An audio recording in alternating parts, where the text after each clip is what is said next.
Students, welcome back to my channel Star Circle of Commerce. Class 11th, जी हाँ आपने सही सुना, क्लास 11th का हम लोग बहुत सारा चैप्टर बिजनेस स्टडीज में कवर कर चुके हैं। कुछ चैप्टर्स हमारा बाकी है और कुछ चैप्टर्स हमारा चल रहा है। जैसे कि हमारा 8वां चैप्टर कंप्लीट हुआ था, 9वां चैप्टर हमारे private sector and public sector के बारे में जो हम लोग आज पढ़ने जा रहे हैं वो बहुत ही इंपॉर्टेंट चैप्टर है आपका। क्यों इंपॉर्टेंट है? क्योंकि प्राइवेट सेक्टर और पब्लिक सेक्टर के बारे में क्वेश्चंस हमेशा ही एग्जाम में आता है। तो बिना देर करते हुए हम लोग स्टार्ट करते हैं। प्राइवेट सेक्टर और पब्लिक सेक्टर किसे कहते हैं, पब्लिक सेक्टर प्राइवेट सेक्टर में क्या डिफरेंसेस है, ज्वाइंट सेक्टर क्या होती है, उसका एडवांटेजेस डिसएडवांटेजेस, सारी चीजें हम लोग विद डिटेल इस वीडियो में पढ़ने जा रहे हैं। तो तैयार हो जाइए हमारे साथ इस वीडियो में private public and joint sector के साथ। चलिए स्टार्ट करते हैं। तो पहला और इम्पोर्टेंट बात ये आता है बच्चों कि हम लोग जो टॉपिक कवर करेंगे, हमारा topic public sector private sector, advantage disadvantage, ठीक है, ज्वाइंट सेक्टर के बारे में और differentiate between private sector public sector and joint sector में क्या क्या है, ये सारी चीजें पढ़ेंगे। तो बिना टाइम को वेस्ट करते हुए हम लोग सीधा आते हैं पब्लिक सेक्टर की तरफ।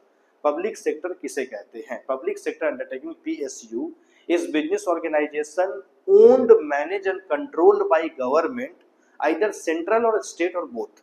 पब्लिक सेक्टर इंटरप्राइजेस उस इंटरप्राइज को कहा जाता है जिसको मैनेज्ड जो करती है वो गवर्नमेंट करती है, या वो गवर्नमेंट सेंट्रल गवर्नमेंट हो या वो गवर्नमेंट स्टेट गवर्नमेंट हो, लेकिन उसको मैनेज करने की जिम्मेदारी जो होती है, मैनेज करने की जिम्मेदारी जो होती है वो किस पर होती है?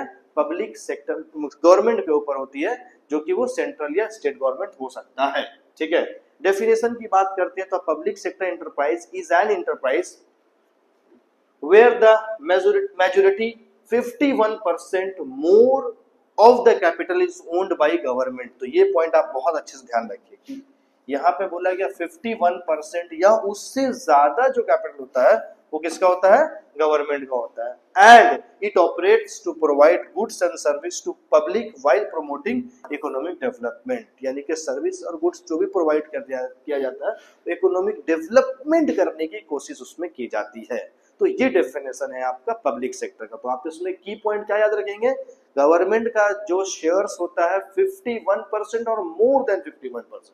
ओके, मेन फीचर क्या होता है आप इसको समझिए। पहला फीचर होता है government ownership, majority of shares at least 51% held by the government, इसलिए गवर्नमेंट का ओनरशिप होता है। दूसरा, public welfare object, aim is to provide essential goods and service not just to earn profit. जब आप पब्लिक सेक्टर की बात करते हैं तो उसका मकसद ही होता है सामाजिक सेवा, लोगों का सेवा करना, लोगों को भलाई करना, आम लोगों को कम से कम प्राइस में बेहतर से बेहतर सामान प्रोवाइड करना। ठीक है, थर्ड नंबर पे हमारा आता है गवर्नमेंट कंट्रोल। जैसे कि मैंने आपको बताया कि इसको चलाने वाले कौन होते हैं, चाहे तो सेंट्रल या स्टेट गवर्नमेंट होते हैं। तो managed and supervised by government department और ministries. Next, large investment usually involve large capital for infrastructure और हेवी इंडस्ट्रीज, ये आपको याद रखना है। नेक्स्ट पॉइंट है हमारा सर्विस मोटिव। ठीक है, focus on social and economic development of the nation, क्योंकि पब्लिक सेक्टर का ये सबसे बड़ा खासियत होता है कि वो हमारे देश को डेवलप करवाने में बहुत बड़ा योगदान प्रोवाइड करती है, कम से कम प्राइस में बेहतर से बेहतर गुड्स एंड सर्विस देने का आश्वासन के साथ साथ वो देती भी है। ठीक है, example Indian railway, Bharat heavy electric, BHEL, ठीक है, ONGC, SBI, NTPC, इसका कुछ एग्जाम्पल है जो कि आपको याद रखना है।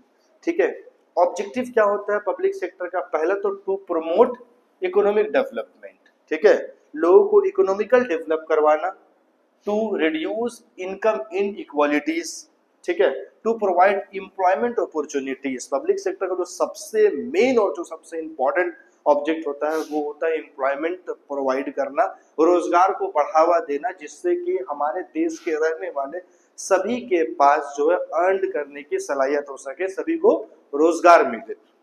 ठीक है, नेक्स्ट हमारा जो आता है to supply essential goods and service at reasonable price, लेकिन इससे पहले to ensure balance regional growth है। और लास्ट जो पॉइंट है to supply essential goods and service at reasonable price, low price पे या रीजनेबल प्राइस पे, जिससे कि आम लोग आसानी से परचेस कर सके गुड्स और सर्विस प्रोवाइड करना, ये ऑब्जेक्ट होता है। तो मैंने जो आपको बताया फीचर एंड ऑब्जेक्टिव, ये पब्लिक सेक्टर का था। ठीक है बच्चों, अब हम लोग थोड़ा सा डिस्कस करते हैं प्राइवेट सेक्टर की तरफ कि प्राइवेट सेक्टर आखिर है क्या।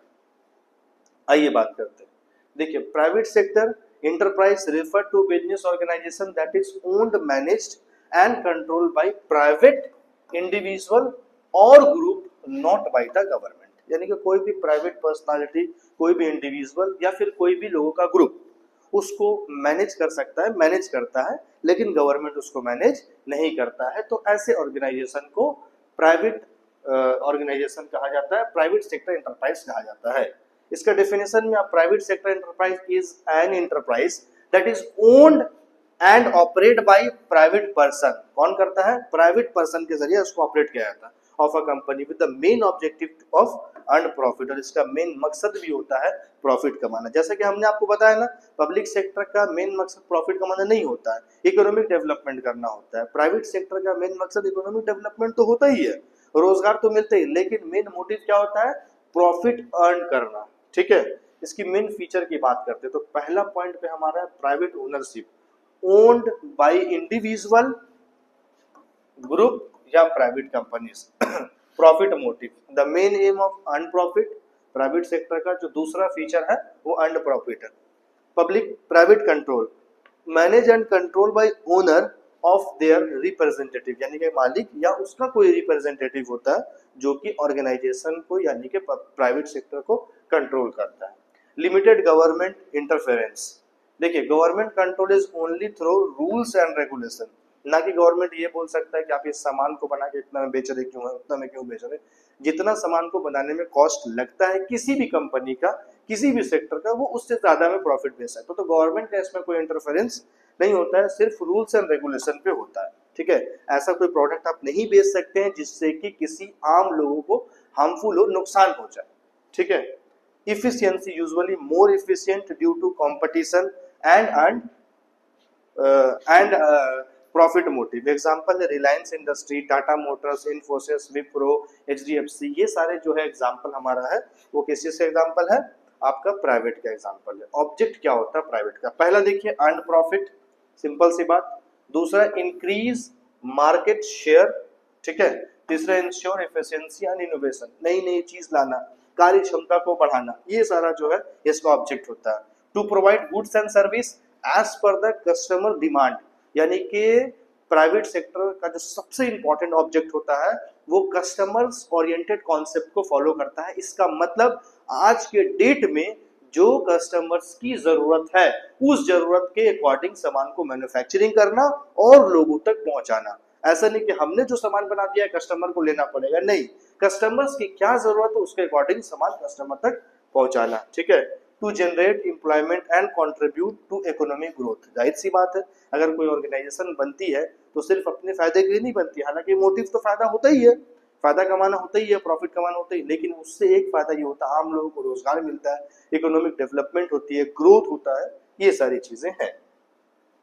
तो इसके बाद फिर हम लोग पढ़ने जाएंगे what is the advantage and disadvantage of public sector. आपने प्राइवेट सेक्टर और पब्लिक सेक्टर के बारे में समझा, पहले हम लोग पब्लिक सेक्टर को एडवांटेज और डिसएडवांटेज पढ़ लेते हैं, देन फिर प्राइवेट के बारे में पढ़ेंगे और भी कुछ आगे तक जाएंगे। ठीक है, तो देखिए सबसे पहला एडवांटेज और डिसएडवांटेज क्या होता है पब्लिक सेक्टर का?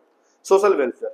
पहला एडवांटेज की बात करते हैं, aim at public welfare not just profit. Okay, very good, profit कमाना नहीं होता है, पब्लिक वेलफेयर के लिए होता है, पब्लिक के भलाई के लिए होता है।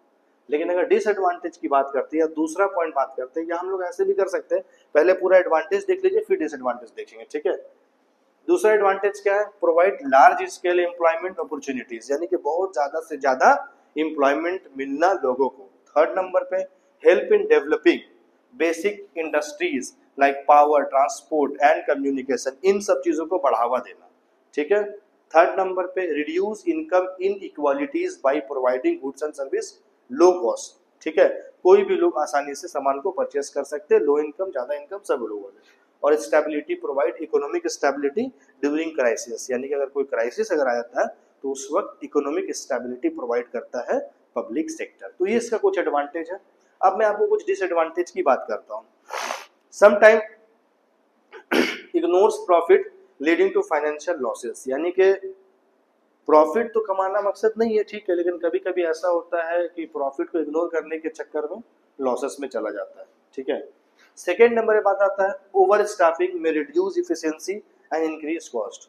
आपको जरूरत है 100 लोगों की अपने ऑर्गेनाइजेशन में, लेकिन आपने 150 लोग रखा हुआ है, तो उससे क्या होगा कि काम आपका ठीक तरीके से नहीं होगा, यानी कि जितना काम आपका 100 लोगों में हो सकता था, अब आप वहां पे ओवर स्टाफिंग कर लिए हैं, जिसकी वजह से आपका कोई सामान को बनाने में कॉस्ट जो है, प्राइस जो है वो ज्यादा हो जा रहा है। ये एक डिसएडवांटेज है, ठीक है। थर्ड नंबर पे project often face delay and cost overrun, तो ये भी एक मामला है कि डिले होने का भी मामला होता है, ठीक है। उसके बाद ब्यूरोक्रेटिक कंट्रोल में leads to favouritism and corruption, corruption का मामला भी यहाँ पे आता है। और स्टेबिलिटी की बात करते हैं लैक ऑफ कंपटीशन में lead to inefficiency and poor service, competitor नहीं है आपके पास, ठीक है, तो हो सकता है कि आप उसको सर्विस जो अच्छा ना दें। जब आपके पास कॉम्पिटिटर होगा तब आप कोशिश करेंगे कि अच्छे से अच्छा सर्विस देने का, जिससे कि मेरा मार्केट में सामान ज्यादा सेल हो, सर्विस ज्यादा ले, ना कि दूसरे का ले। तो कोई कॉम्पिटिटर ही नहीं है तो हम जैसे चाहे वैसे बेच सकते हैं, मोनोपोली की तरह। तो ये कुछ डिसएडवांटेज है आपका किसका, पब्लिक सेक्टर का। तो बच्चों ये आपका पब्लिक सेक्टर यहाँ पे आपको क्लियर हो गया। इसके बाद जो हमारा टॉपिक आता है एडवांटेज और डिसएडवांटेज प्राइवेट सेक्टर का। तो प्राइवेट सेक्टर का जो एडवांटेज और डिसएडवांटेज इसको हम लोग दूसरे लेक्चर में पढ़ेंगे। छोटा सा लेक्चर इसलिए आपको दिया जा रहा है कि आप पहले फट से इसको पढ़ लीजिए, उसके बाद दूसरे लेक्चर में हम लोग प्राइवेट कंपनी का एडवांटेज और डिसएडवांटेज पढ़ेंगे, और साथ साथ ज्वाइंट वेंचर के बारे में भी पढ़ेंगे कि कैसे कैसे क्या क्या चीज होता है। ओके, तब तक के लिए थैंक यू सो मच।